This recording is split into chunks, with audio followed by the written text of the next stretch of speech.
Hey folks, it's me again today. Well, I'm here today.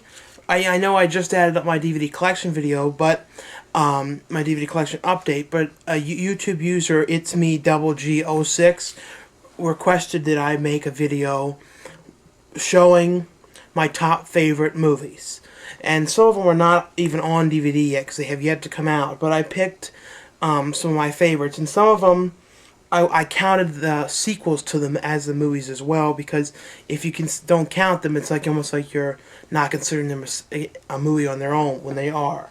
The first movie I picked was Bean, the original, not the new one. The new one I liked, Mr. Bean's Holiday, but Mr. Bean, the original Bean, the movie, was always my favorite of all of them. I know a lot of people didn't respond so well to this when it first came out, but I know people like this a lot more after seeing the new one. The new one was not a bad movie. It just was not my favorite Mr. Bean. It didn't have that airy feeling or that real classic Mr. Bean feel as much as the other ones did. And I always loved this movie and actually wish the sequel would have been more related to this movie.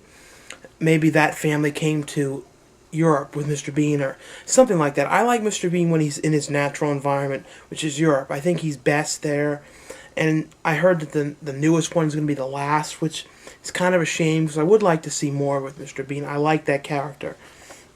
The next movie I picked, which I've talked about on a couple other videos, is Peewees Big Adventure, which, you know, is just always been a favorite of mine. I always watch this movie. I remember when I first got the VHS, it was like a bootleg VHS when I was a little kid that one of my dad's friends made, and I watched it again and again and again. I was watching it daily all the time. It was just, you know, half the humor I have came from Pee-wee. And the next movie I picked, which I've always put on my list, even since I did a list like this in school a while ago, I had to pick like my favorite movies, which was very difficult, and most of the class laughed at the list because I picked weird ones. I didn't pick like Schindler's List and Godfather, all the typical ones everyone always says. Well, I picked The Return of the Living Dead, and I have 3 different DVDs of this. I have the new special edition, I have the old DVD, which had very few features. The new one has a brand new commentary and a new making of documentary. And then I have this one, it's a bootleg, it's pretty hard to get, the work print, which actually is, the picture quality is not so good, but you wouldn't believe how much was cut from this. That's not on either of these DVDs. Mainly it's cut like different angles and different shots, different versions of scenes, raw takes. You can hear in the background like the original music playing during the dance sequence. It's really interesting to watch. It's not like the mastered cut at all. There's no music in it. It's all, you know, the first cut you make of a movie, which is actually interesting to see how much it changed. Of course, the cut they went with is the best, but still, it's interesting to watch that. The next movie I picked, which is predominantly a gay audience film, although most people would like it. I'm not gay, but I like a lot of these kind of movies. I'm not one of those prejudiced people who are against things like that. You know, I think people can be however they want, and I have no problem with that. But I always love this movie. RuPaul is in it, and Natasha Lyonne is in this, and the one woman, I guess it's Kathy Morty, or she was in the movie Neighbors. Well, this is a great movie about, they send Natasha Lyonne to this gay rehabilitation. It's supposed to make gay people straight, and it's a hilarious movie. And also the one person in it is the guy who plays Rufio in Hook. And I was always, when I saw him in this, I was real happy to see him. I was like, Rufio's back in movies, and now I'm seeing him in that Antonio Banderas movie, like Step It Up, or whatever that one is when he's dancing. Rufio's in it, still playing a teen, even though he's in his 30s by now, which is kind of funny. The next movie I picked, and MJ said that he said this is his favorite movie. I'm not sure if he still sticks with that, but when I last talked to him, he said this was one of his favorite movies, or his top, and I agree with him. Both of the Ghostbusters movies, Ghostbusters 1 and 2. A lot of people were not so happy with the sequel, but when you watch it now, it really is a good movie, and you look at some of the movies that come out now. I have the other DVDs as well, but what's funny is they never Part 2 never got a good edition. It never really got some good features at all. They kind of got shit on it. Never got a commentary, never got deleted scenes, never got anything. Hopefully one day there'll be a better edition. This set is alright. I bought this mainly because this is before the animated ones came on DVD. There's going to be a set of all of them. It may have come out or it may be coming soon. But I like the first DVD, the original 1990s 9 DVD, I believe, because it has like the Mystery Science Theater style commentary when they point to the screen. It's actually very unique. One of the only films to do that. But like I was saying, I like Part 2 just as much. I like the characters in Part 2. I like the slime. It has a lot of really cool visuals that I mean, I think half the reason as a kid I was so afraid of the dark was those scenes in the tunnel in that second movie. That still to this day, I still think that scene, it's not as scary now, but I've always found that scene pretty scary.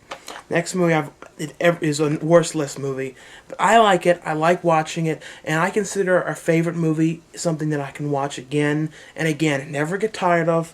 I love watching, and it's something that makes you feel positive. It's a good movie. That's what I consider a favorite. I know a lot of people pick movies like The Godfather and all those kind of movies. Those movies are kind of like movies you see. They're really good movies. They're well done. They're nice to watch, but you don't really care to watch them all the time. They aren't that kind of movie. And I picked It's Pat. The next movie I picked was both of the Bill and Ted films. I can't tell you how much I've loved these movies. I've spoke about them before, and I guess the comedy video, I don't remember which one. I've done so many of these. But what sucks is the DVDs have yet to include the deleted scenes. When I've read all about them, especially Part 2 had tons of ones. Part 1 had a deleted scene at the prom, so I desperately wanted to see. I was hoping for so long that somebody would leak them online or just leak them somewhere so you could see them. They never did. I just hope one day, if they finally make a third one, which there's still talk about, same with Ghostbusters, there's talk about making a third one. I would love to see a Part 3 of this with Keanu Reeves and Alex Winter. Not replacing him, not making a 2008 or 2009 remake. This movie won't remake. These are 90s kind of guys. They don't translate into now. Now they'd have to be like these two emos that are real negative about everything. Like, we're gonna go back in time, then we can cut our wrists, or so. You know what I mean? Bill and Ted are 80s and early 90s kind of guys. The next movie is Get Real. I know I'm gonna get some funny looks for this movie, but I love this movie. Is in middle school. I know that's kind of a weird sign that I rented it so many times, but I rented this movie again and again and again. I don't know what it was about this movie, but it's almost like a love story between these two dudes, and I just like it. I don't know. It's kind of weird to discuss a movie like that, but because I know I'm going to get like weird feedback from people who don't understand how if you're not. You don't have to be gay to like those kind of movies, and a lot of people don't get that. The next movie I picked was Lost Boys, which I wasn't sure if I was going to put that in this section because it became so hot topic-y, and so, you know what I mean. It's become kind of a hot topic movie now. It was not anything like that before. Before, about 4 years ago, it was just considered a really good movie. And as a lot of you know, right now, there's work on The Lost Boys 2. They couldn't get Corey Haim in it because of visa issues and some kind of shit. It sucks that he can't do it. Corey Feldman's going to be in it, and the guy who plays the other Frog brother is going to be in it. And apparently, unless I'm wrong, Keanu Reeves, no, who is it? Kiefer Sutherland's son is going to be in it, playing, David's son in the sequel. It's kind of weird. Originally, they were going to make. I read years ago the script for The Lost Boys 2, and they were all in it, and it was written when they were still young, but that never got made, so they had to readapt the story. The next movie I picked was The Witches, and I don't know if I talked about this yet, but this is the original one. This is being, of course, remade now. The person who's writing the remake is the guy who wrote Pan's Labyrinth, so there's a bit of hope that he might stick to this story, and he doesn't usually add a lot of recurrent things in his movies, so it could be pretty good, and he gave my dad's book a good review, so I'm just not so happy it's being remade because, without Jim Henson's company doing it, unless they do it, if they do it, then that's a different story. It might be interesting. What would be very cool is if they got the two kids that were in this, who haven't acted in years, to come back and do appearances in this, which I would love to see. But I don't know if they're going to do that. They might. It would be interesting if they did. And I think they should just use Angelica Houston as the Grand High Witch again, because she would work great, even better now. The next movie I picked was all three of the Back to the Future movies. A lot of people don't like Part 3 because it's like it's in the West and stuff. But when you think about it, Part 3 was the most... I think what people don't like about it is that it was so different. Part 1 and 2...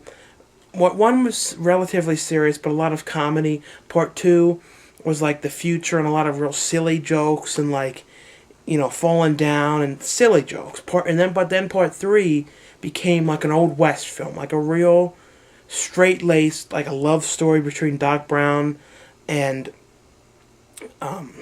Clara, and I don't think people responded so well to it. It wasn't as much time travel. They weren't going as many places. It was all set in one place.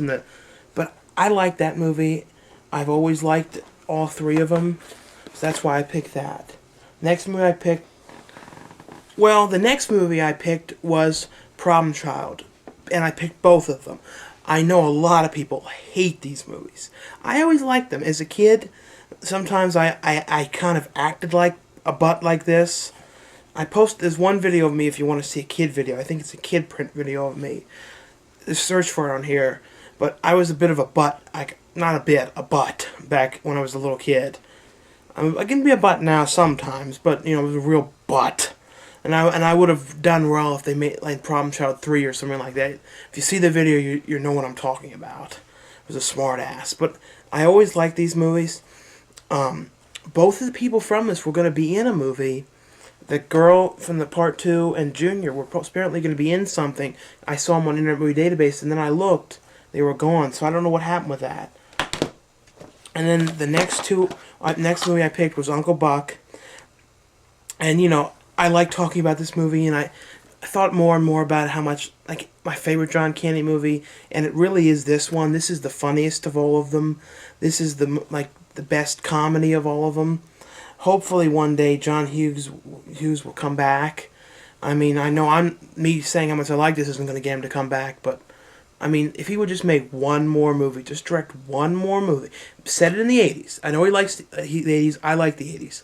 Don't have it in the current time. If we don't need it in the current world, John Hughes, if you come back, it doesn't have to be current. Who says the movie it has to be set in 2008? It doesn't. It could, that if you made it, it would be then. It can be set whatever the fuck you want. So think about that. Set it whatever you want. We'll be fine with it. And I actually got to take an acting class when she came in. The mom from this movie, who's right here, I actually got to meet the mom in an acting class, and I talked to her for a while about the movie and how much I liked it. And then she's like, well, you kind of remind me of a young John Candy. And it was an inspiring moment to hear that. And the next movie I picked was Clifford. I don't feel like discussing this one. I've talked about it so much. And then the last two movies I picked was The Peanut Butter Solution, which isn't on DVD yet. I believe it's on DVD from France, though, in a French version. And I don't know any French, so it wouldn't do me any good to get it. I would just sort of sit there. It doesn't have any subtitles or anything, so I just sort of sit there like this the whole time. I'd hear the inspiring music, but, I'm sure how many times I've watched it, I could just, maybe I could dub it over myself, but I'd rather wait for a real DVD. But I've actually made a DVD, with the DVD burner of this one. Although the tracking's really shitty in this movie, so I couldn't make it look much better. But the next one I picked isn't on DVD either. But I can't believe it, that it isn't. I guess there's not enough interest, and not many people ever knew about this movie, so it was always kind of the quiet movie. And it's the Willys. Somewhere I've got a box, the original box.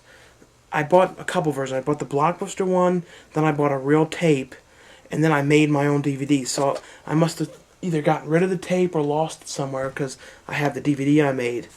But this is like an anthology story, kind of like Tales from the Crypt for kids.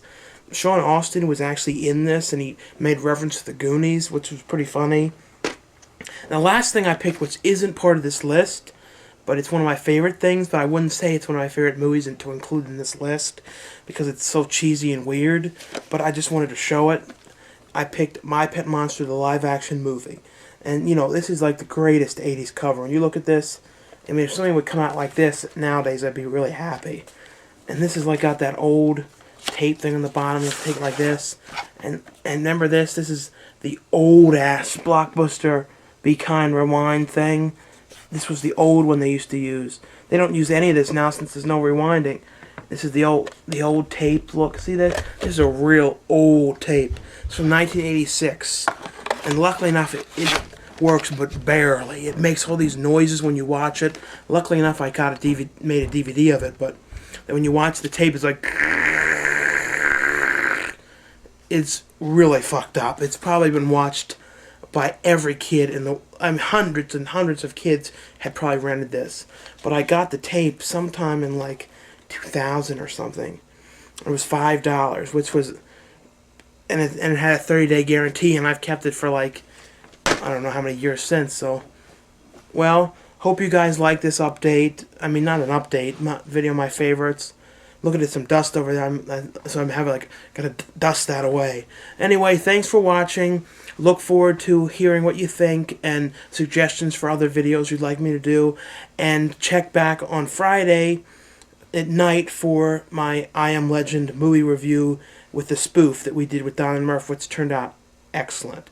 So look forward to hearing what you think about that. So see you all later, and thanks for watching. Bye.